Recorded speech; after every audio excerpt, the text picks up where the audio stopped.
I was resistant to doing it. I never wanted to, you know, my career was over, and I didn't want to be a distraction or get in the way. And he convinced me that they'd enjoy having me, and I really got comfortable over there.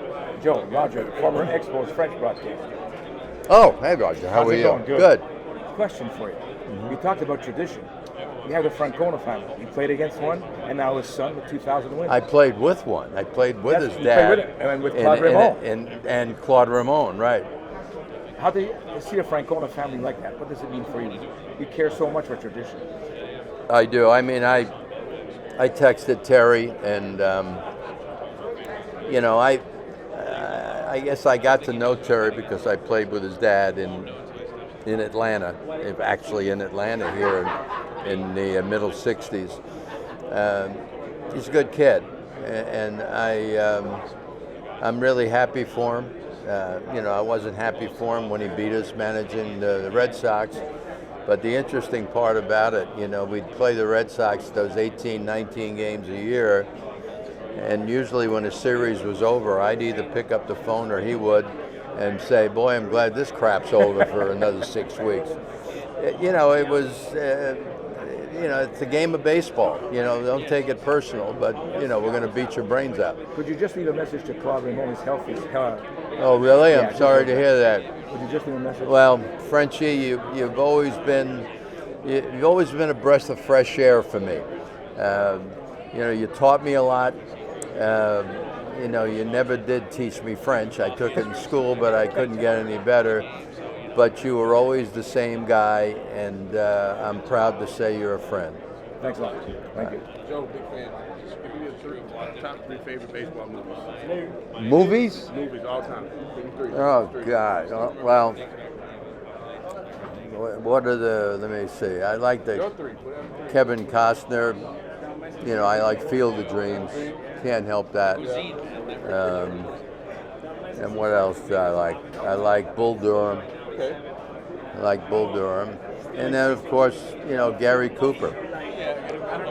And, playing Lou Gehrig. Hey Okay. Joe, I'm Maria. Nice to meet you. Hi, Maria. I have two very different questions. I'll start with them. It's fine. The first one, if you were going to teach a youth player right now to swing, who would you ask him to emulate?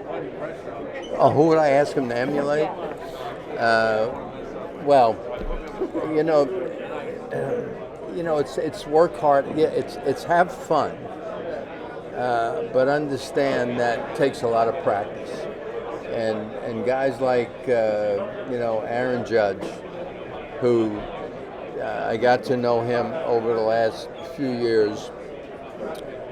A lot that he does reminds me of Derek Jeter, and that's beyond the ability. It's the leadership ability that he has, and the fact that he's there to play the game and win the game. And to me, the guys who play hard, they may not succeed, but it doesn't keep them from going out there and needing to be a good teammate.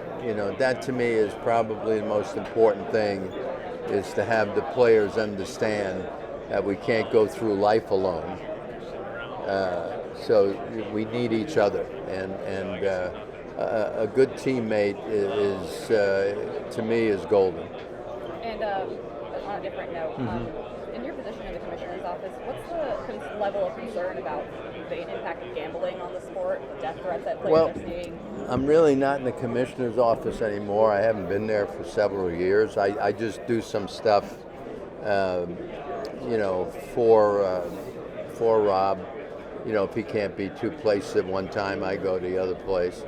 Gambling, has always been taboo, and I'm, being an old fuddy-duddy that I am, I'm still not comfortable with it. Okay.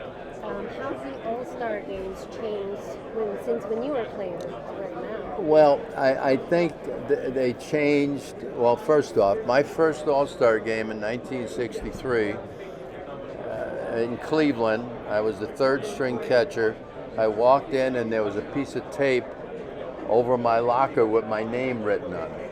Okay, it's come a long way from since then.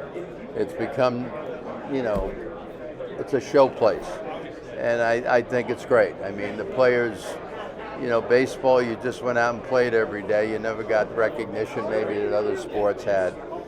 But I think since they've played so much interleague, that beating one league against the other doesn't have the same, drama to it, I don't think. And Shohei Ohtani is coming back from his second Tommy John surgery. Have you ever thought facing him if you were a player now? What do you think the match is going to look like? Ohtani, in fact, I just shook hands with him. I was going up in the elevator and he was coming down. I just shook hands with him. It's a once in 100 years you're going to have a player like that, and it's pretty impressive. And the best part for me is anybody that's been around him only brags about how hard he works. So, especially letting the young kids know you get nothing for nothing. You have to go out there and work hard if you want to be a success. If you are at the batter's box, which pitch of his do you want to see? Well, as long as I can see it, I have a chance to hit it. It's the ones I don't see is the ones that's going to scare me. All right. To be back here in Atlanta where you've had some years of success in the past, what does this all mean to you to be able to participate in this All-Star game? It's great. It's like, being home. And when I was, from the time Aaron Boone asked me to be a part of this, I thought about it. I said, I played here in an All-Star game. I guess it was in, when was it? It had to be in the 70s sometime, or 60s, I should say. And then all of a sudden I'm managing here in an All-Star game. And now I'm a coach here in an All-Star game. So, yeah, the Braves where I started. And to me, I could never forget that, what it meant to me, and coming to Atlanta, we moving from Milwaukee in '66 and being a part of the transition that moved here. And I had some good years, and got along most of the time. And, Paul Richards and I didn't get along, and that's when I wound up in St. Louis in '69. But I always enjoyed coming back here. I'm in their Hall of Fame, which I'm very proud of. Absolutely. When you started here, of course, it was Fulton County. That's right. Field, now Truist. When you see how it's evolved over the years, how crazy is it that the Braves have the facilities that they do now? It's only gotten better. We were supposed to move here, as you know, in '65, and they kept us in Milwaukee that extra year because they didn't want us to leave and they were mad at us. But then to make, Turner Field, which I'm happy is still in operation for Georgia State, which I think is cool. That's my wife's alumni over there. And then, of course, Truist, which this is a pretty special ballpark, especially now with with being a destination like it is. I saw you catch up with Snicker just a few minutes ago. Another guy, long-time Atlanta Brave. How cool is it seeing him here? What we call that is a lifer, right? Yeah, I remember just sitting there in the dugout and watching Snit over at third base when Coxie was in the dugout, And I was happy that, he had this opportunity. It was funny, was when he was going to manage his first World Series, I called him, to wish him luck, and I said, yeah, it gets a little overwhelming. I said, but that'll go away once you get in that dugout, I'm happy for him. He's had the success. The players love playing for him, and, he's a good guy. Yeah. Thank you, Joe. Well, the only thing I've ever tried to do, and I got yelled at a time or two, was try to get every player in the game.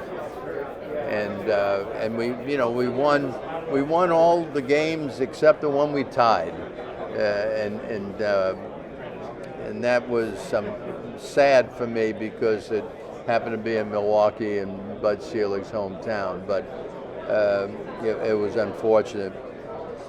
But I've been lucky. The guys that we picked to be on our side in the American League just happen to pull it out all the time for us, and it was a great experience. It never got old, whether you're playing in it or managing it. For me, it was always a very special occasion for me. And when Booney asked me to be his honorary coach, it was exciting for me. What are your thoughts on the Battery? Oh, that's a great destination here. Yeah, I've been here several times, and it just is such a good fit as far as I'm concerned. Remember back when they had 2 All-Star games? I did. I didn't play in any of those. That was before me. I think they did that in the late 50s or right in there. I believe so, yeah. Was it the same manager in both? Do you remember? You know what? I don't know that. Yeah. I don't know that. But I remember that. And A failed concept. took a little out of it. Took a little steam out of it. So, who would you say is the toughest pitcher or just the best pitcher you ever faced?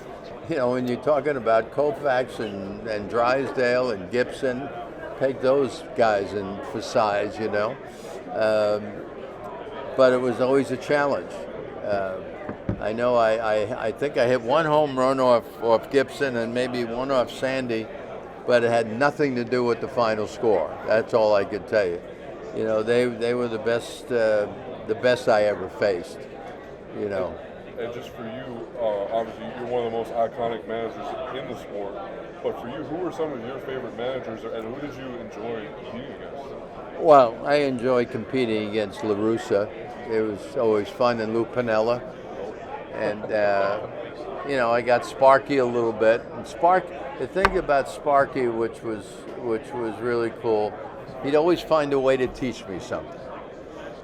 Whether it was swinging a wedge or whatever it was, he was a teacher. But Jimmy Leland, he was a tough opponent for me. It was always, and that's what it amounts to. It's a game of chess. You're playing with the opposite manager because you know the team he has and you know his tendencies, and those guys really never followed any book, though, because there was always a surprise up their sleeve. And Coxey here, he was as tough as any of them because, he would play the game with the good pitching he had and defense. And Coxey taught me a lot, too, about how important, the pitching and defense combo was. With Bruce Bochy winning in Texas, do you think is he in the conversation with the greats now? He's a Hall of Famer, without question. I mean, what he did in San Francisco, and then, when Chris Young able to talk him out of retirement to come back and win a World Series in Texas. I love Bruce Bochy. He played for me one spring when I was managing the Mets. And again, he is one of those managers that I'm not sure you could tell him to use analytics. I don't think that would work with Bruce Bochy. I think he's going to go with his gut and his instincts, and I'm a little biased. He's a catcher, so I think we're the smartest people in the world. So. And you mentioned just seeing kind of Derek Jeter and Aaron Judge. Did you ever think we would see someone break 61 again? No, but when he started hitting home runs, I mean, he makes it look so easy. And the advantage that he has, which I had said about Alex Rodriguez and those guys, when they hit the ball in the middle of the field, it doesn't come down. Strawberry is another one of those guys. To me, the advantage that he has is that he doesn't try to pull the ball. And I played with Hank Aaron for 8 years, and Henry was that player too. He could use the whole field and hit balls out of the ballpark. Do you think about Hank on a weekend like this? Oh yeah, I can't help it. Yeah, I first became a fan of Hank when, my brother was playing with him in the 50s, and then all of a sudden I found myself as a teammate of his, and yeah, I always felt very close to Henry.